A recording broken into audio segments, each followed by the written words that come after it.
Noite, Senhor. Usa, Senhor, os teus lábios, Pai querido, para falar, Pai querido, para nos entregar alimento fresco do céu, Pai. Senhor Deus, é assim nós te oramos, te agradecemos, em nome de Jesus Cristo. Amém. Obrigado, pastor. Queridos, saudações da parte de Cristo Jesus.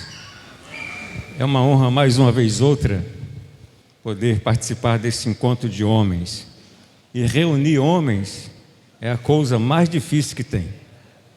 E os que estão aqui, quero parabenizá-los também. Meu abraço ao pastor Moisés Cipriano, sua família, aos nossos nobres obreiros que nos recepcionam nessa noite. Eu quero, de efeito imediato, aproveitar o tempo. Eu não sei em que tempo, em que horário o Senhor Jesus há de vir. E eu quero compartilhar com todos vocês um texto que está incrustado no livro de Atos, capítulo 9.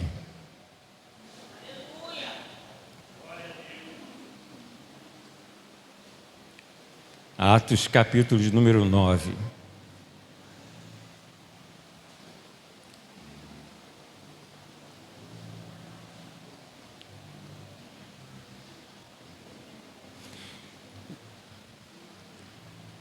Enquanto você procura, eu tenho certeza que esse livro contém na sua Bíblia o capítulo 9 de Atos dos Apóstolos. Ele desenha, ele configura o mistério da igreja. Para quem a igreja é revelada? Nem Salomão, em toda a sua pujança introspectiva, de conhecimento, de sabedoria, ele soube discernir aquela que estava subindo do deserto como um exército de bandeiras. Mas esse homem, do qual eu quero apresentá-los nesta noite, para ele foi revelado o mistério da igreja. Saulo, respirando ainda ameaças e morte contra os discípulos do Senhor, dirigiu-se ao sumo sacerdote e lhe pediu cartas para as sinagogas de Damasco, a fim de que, caso achasse alguns que eram do caminho, assim homens como mulheres, os levasse presos para Jerusalém. Seguindo ele estrada fora, ao aproximar-se de Damasco, subitamente uma luz do céu brilhou ao seu redor, e caindo por terra, ouviu uma voz que lhe dizia: Saulo, Saulo, por que me persegues? Ele perguntou: quem és tu, Senhor? E a resposta foi: eu sou Jesus, a quem tu persegues. Mas levanta-te e entra na cidade, onde te dirão o que te convém fazer. Os seus companheiros de viagem pararam, emudecidos, ouvindo a voz, mas não vendo o interlocutor. Contudo, então se levantou Saulo da terra e, abrindo os olhos, nada podia ver, e guiando pela mão, levaram-no para Damasco. Esteve 3 dias sem ver, durante os quais nada comeu, nem mesmo bebeu. Ora, havia em Damasco um discípulo chamado Ananias. Disse-lhe o Senhor numa visão: Ananias. Ao que respondeu: eis-me aqui. Então o Senhor lhe ordenou: dispõe-te e vai à rua que se chama Direita, na casa de Judas. Procura por Saulo, apelidado de Tarso, pois ele está orando. E viu entrar um homem chamado Ananias, impor-lhe as mãos para que recuperasse a vista. Ananias, porém, respondeu ao Senhor: de muitos tenho ouvido a respeito desse homem, quantos males tem feito aos teus santos em Jerusalém. E para que trouxe a autorização dos principais sacerdotes para prender a todos que invocam o teu nome. Mas o Senhor lhe disse: vai, porque este é para mim um instrumento escolhido para levar o meu nome perante os gentios e os reis, bem como perante os filhos de Israel, pois eu lhe mostrarei quanto lhe importa sofrer pelo meu nome. Pode tomar assento.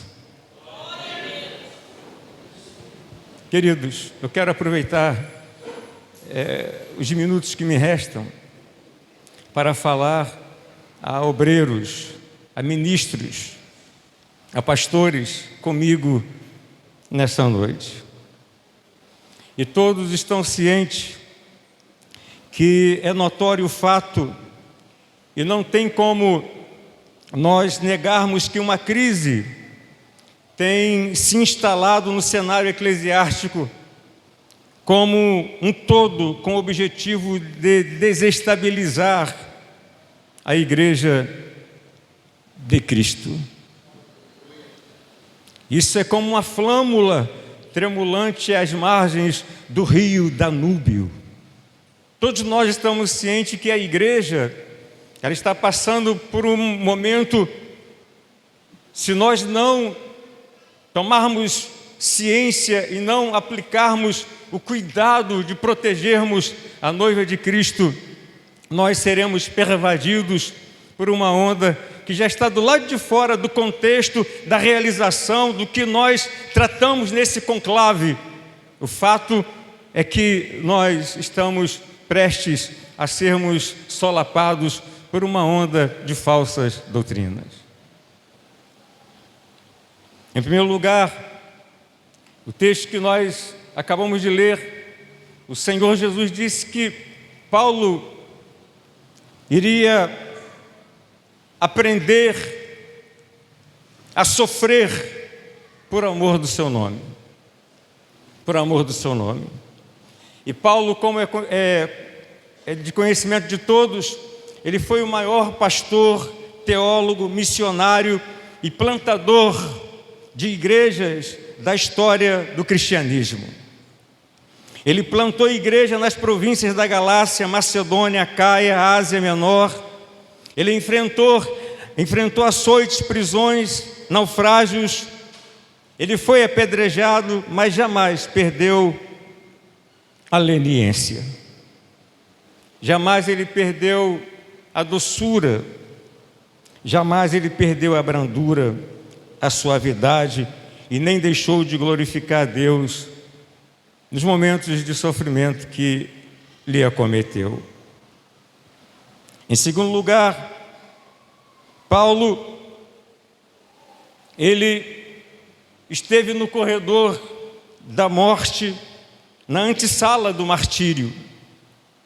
Ele está terminando a sua vida no espaço-tempo, numa masmorra úmida, fria e insalubre. Não havia mais esperança de liberdade. Deus não o pouparia mais da morte, mas o libertaria através da morte. E é nesse contexto que o veterano apóstolo compartilha conosco os seus sentimentos. O que Paulo estava sentindo na prisão antes do seu martírio. E o tema que eu tenho para compartilhar com você nesta noite são razões pelas quais o apóstolo São Paulo sofria. Paulo não sofria por razões de problemas físicos. Ele tinha muitos problemas físicos. Visão limitada, uma dor de cabeça constante. Paulo tinha o espinho na carne, e dá a entender que espinho na carne, segundo a Bíblia, segundo a visão bíblica, é demônio mesmo que o fustigava. Espinho na Bíblia é demônio, mensageiro de Satanás que lhes bofeteava. Mas Paulo sofria de um problema no sistema nervoso irreversível. As privações os açoites, ameaça de morte. Não era isso que preocupava o apóstolo. A maior preocupação do apóstolo São Paulo era com a noiva do seu amigo. Você sabe quem era a noiva do amigo de Paulo? O amigo de Paulo era Jesus. E a noiva do seu amigo é a igreja de Cristo. Creio que alguns de vocês já leram a segunda carta aos Coríntios, capítulo 11. Ele diz o seguinte: oxalá me suportasse um pouco na minha loucura. Suportai-me um pouco mais, pois zelo por vós com o zelo de Deus, pois quero vos apresentar como uma virgem pura, santa, a saber, o único noivo, Cristo Jesus. O sofrimento de Paulo, a preocupação de Paulo, era com a igreja. Com a igreja. Esse homem, ele está com os pés já no cadafalso, pronto para ser executado, por causa de Nero, que incendiou Roma e pôs a culpa nos cristãos. Mas Paulo estava ali. Ele seria classificado como líder desse montim, ou dessa conspiração. Então ele será morto. Mas isso não abala o emocional do apóstolo. A preocupação do apóstolo Paulo continua sendo com a igreja de Cristo Jesus. Nós temos aqui vários obreiros nessa noite. Paulo, por todas as agruras, por todas as adversidades, por todos os percalços que ele passou, em momento algum você encontra o apóstolo em desnível emocional. Hoje nós vivemos uma gama enorme de pessoas que se intitulam obreiros da casa de Deus. Diáconos, auxiliar de serviço, presbíteros, até pastores. No momento em que a crise bate à porta, ou no momento que qualquer adversidade começa a fazer parte do contexto da sua existência no espaço-tempo, o sentimento é de desistência. Nós estamos tratando de muitos homens que se intitulam ministros do Evangelho, mas que estão recuando da graça, estão desistindo da graça. Alguns pastores estão abrindo mão de suas igrejas.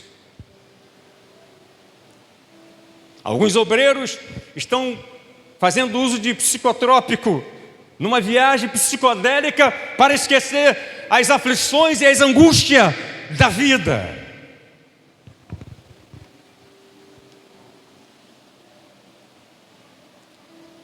E eu entendo que tudo isso está acontecendo, pois a nossa espiritualidade está muito na superfície da graça e do Evangelho. Nós deveríamos mergulharmos mais no rio da graça da vida, no rio do Espírito de Deus. Eu fui convidado para ministrar no encontro de uns convencionais de uma determinada convenção. Por motivo ético, não preciso falar da convenção. Cheguei lá, tinha 2 ou 4 ministros, e eu foi-me dado a responsabilidade de iniciar uma oração. E eu dobrei os meus joelhos para orar. E quando eu me levantei da oração, eu me senti um fariseu. Quem é que já se sentiu um fariseu aqui? Pois quando eu me levantei da oração, o plenário estava florido de pastores, de obreiros. Eu me levantei e me senti um fariseu. Não era para eu ter orado. Onde estão os corações para os quais foi inserido da parte de Deus a responsabilidade para cuidar da noiva de Jesus. Onde se encontra aqueles para os quais foi incutido a responsabilidade de cultivar o Evangelho no peito, no interior da alma, para alimentar o rebanho de Cristo Jesus. Nós quase não temos nenhum relacionamento com a Bíblia. Hoje é muito fácil pregar. Você procura o espírito do Google, ele te revela o tema que você quiser. Nós estamos vivendo uma geração que não se preocupa em consultar o coração de Deus, em buscar no coração de Deus o alimento necessário, eficaz e salutar para a alma da igreja. Nós somos obreiros na atual geração que não conseguimos mais orar a Deus, falar com Deus. A nossa oração não transcende mais o espaço-tempo, ela não é mais acima daquilo que é quântico.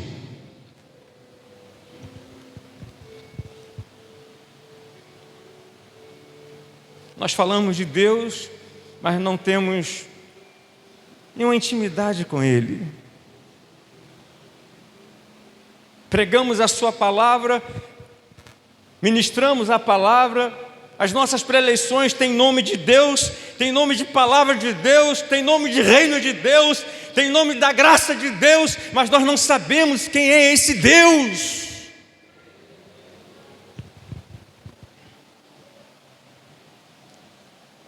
Lembra Pedro, quando Jesus desceu com os discípulos do Monte Hermon? Aí Jesus lançou aquela pergunta: o que dizem os homens do Filho do Homem? Cada um traz a imagem de um profeta para incorporar em Jesus. Aí Jesus perguntou: e você, Simão Barjonas, e você? Quem diz que eu sou? Aí Pedro tomou a palavra e disse: tu és o Cristo, o Filho de Deus vivo. Jesus olhou para ele e falou: Pedro, tu és feliz. Vou repetir, Jesus falou: Pedro, você é feliz. Conhecer a Deus resulta na nossa felicidade, na nossa alegria. É uma alegria indizível, não é uma alegria passageira, é uma alegria perene, imarcessível. Ela não murcha em instância alguma.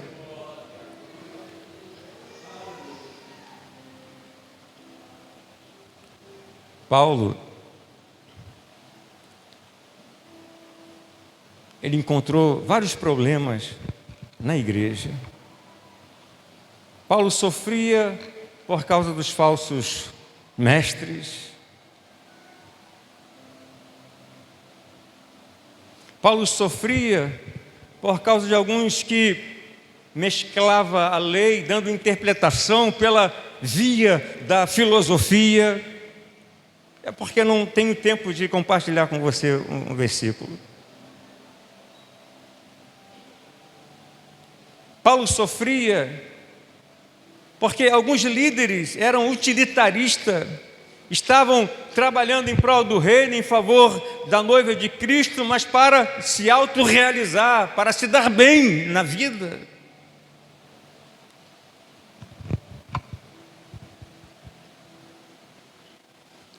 Eu quero dizer uma coisa para cada obreiro aqui. E o que eu estou dizendo para você é como um bumerangue lançado aqui no plenário e vai voltar para mim. Nós precisamos, de efeito imediato, procurarmos intensificarmos a nossa comunhão com Deus. De efeito imediato. Aqueles que o Senhor confiou em sua mão, em nossas mãos, precisam identificar Jesus em nossas vidas, em vossas vidas. Você teria coragem de confiar a sua vida, a sua alma, a vida da sua família, dos seus filhos, nas mãos de um ministro que tenha o seu perfil? Num dos encontros de pastores, eu fiz essa pergunta, e teve lá no plenário um irmão que falou bem assim: eu teria coragem. A esposa dele falou: você não ama a gente mesmo. Veja que você não ama a sua família.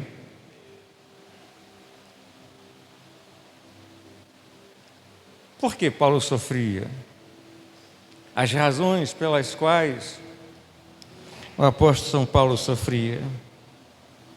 Por que ele sofria? Ele sofria pelo perigo da blasfêmia, pela apostasia. E você sabe o que é apostasia? Não é apenas o abandono da fé e da doutrina. Apostasia é você viver a palavra de Deus, a doutrina de Deus ao seu modo. Isso é apostasia. Apostatar da fé e da doutrina significa viver a graça de Deus ao seu modo. Isso é apostasia.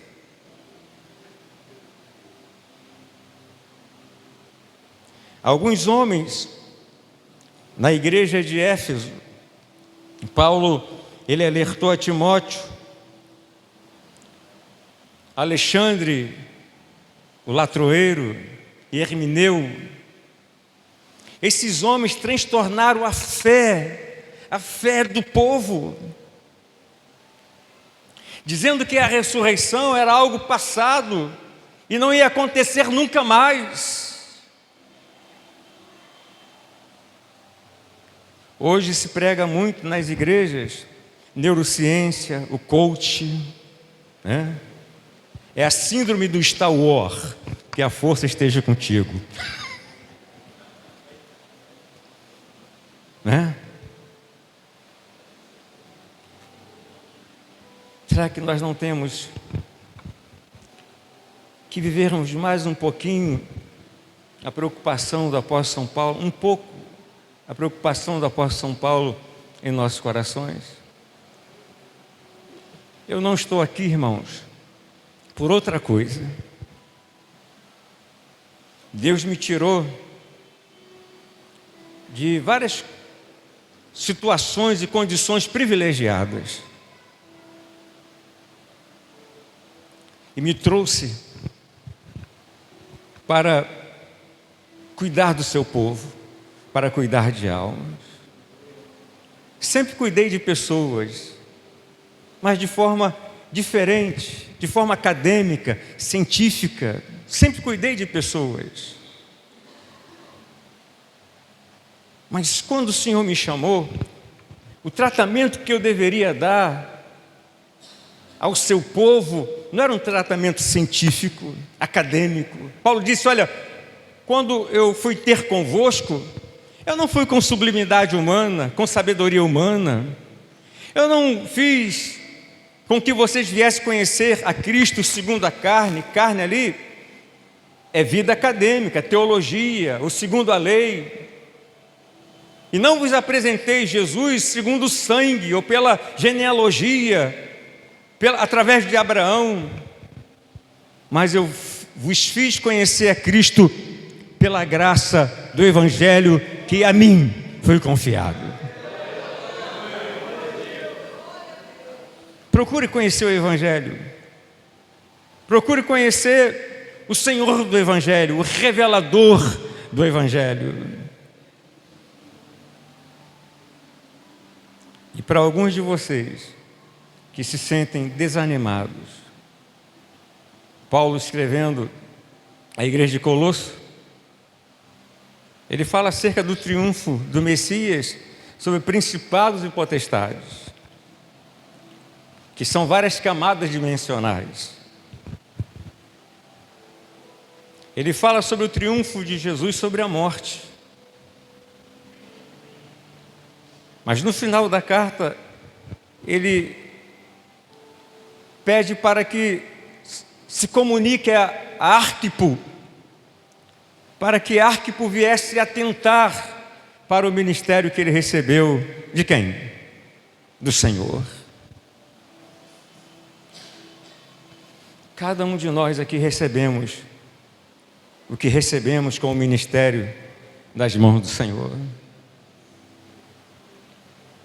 O ministério que nós recebemos não foi pela via do nepotismo, da amizade. Não foi um negócio que nós fizemos para recebermos esse ministério. Quem nos confiou o ministério foi o Senhor. Zele por ele, cuide dele, seja responsável por ele, chore por ele, se dedique a ele, ore por conta dele, jejue por conta dele, procure conhecer mais a vontade de Deus para que ele seja edificado na tua vida e através da tua vida, na vida de outros, em nome de Jesus. Vamos nos colocar de pé. Que Deus te abençoe, que Deus nos dê graça, que o Senhor tenha misericórdia de cada um de nós. Gostaria de fazer uma oração com você, uma breve oração. Uma breve oração. Pai, na apresentação do que eu entendo ser a verdade, eu apresentei à sua igreja o que o Senhor assentou em meu coração. Em poucos minutos, essa reflexão é o suficiente para discernirmos o que somos para o Senhor, para entendermos, meu Pai, o que o Senhor confiou em nossas mãos, meu Deus. Senhor, venha fortalecer os teus filhos, venha sustentar o teu povo, a tua igreja, a tua noiva, Senhor. Que nós possamos, meu Deus, trabalhar cuidado, proteção, Senhor. Peço, Pai, em nome de Jesus, meu Pai, a tua graça nos sustenta. Toma o anjo dessa igreja em tuas mãos, esse corpo seleto de obreiros, eu entrego aos teus cuidados, Pai. Te agradeço, meu Deus, em nome de Jesus, pelo Senhor confiar em nossas mãos, meu Deus, a responsabilidade de cuidarmos da noiva do teu Filho, Jesus Cristo. Muito obrigado, Pai, em nome de Jesus. Amém.